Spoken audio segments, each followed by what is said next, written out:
நான் கல்லூரியில் படித்து கொண்டிருந்த அந்த காலகட்டத்தில் என்னுடைய தமிழ் பேராசிரியை திருமதி பியூலா மேடம் அவர்கள் தமிழில் எங்களுக்கு பாடமாக அமைந்த ஒரு கவிதை பகுதியை எள்ளல் துள்ளலோடு ஏற்ற இரக்கத்தோடு மிக அழகாக வாசித்து காட்டி எங்களுக்கு புரிய வைத்தார்.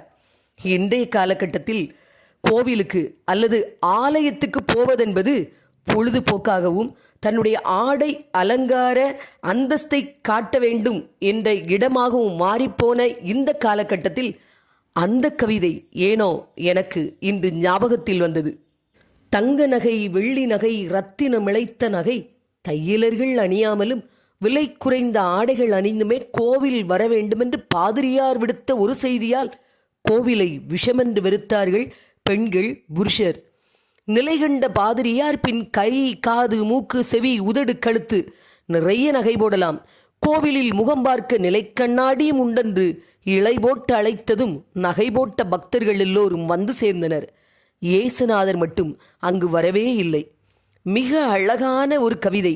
விளக்கம் கொடுக்கணும் அப்படிங்கிற எந்த அவசியமுமே இல்லை. கவிதை பாருங்க, என்ன ஒரு எள்ளல், என்ன விதமான ஒரு துள்ளல். இந்த கவிதை யாருடைய கவிதை என்று எனக்கு இப்பொழுது நினைவில் இல்லை. ஒருவேளை இது பெரியார் அல்லது பாரதிதாசனாக இருக்கலாமோ என்று ஒரு எண்ணம். ஆனாலும் இன்றைய காலகட்டத்தில் இந்த கவிதை மிகவும் பொருத்தமாக இருக்கிறது என்று மட்டும் எனக்கு நினைவில் நிற்கிறது.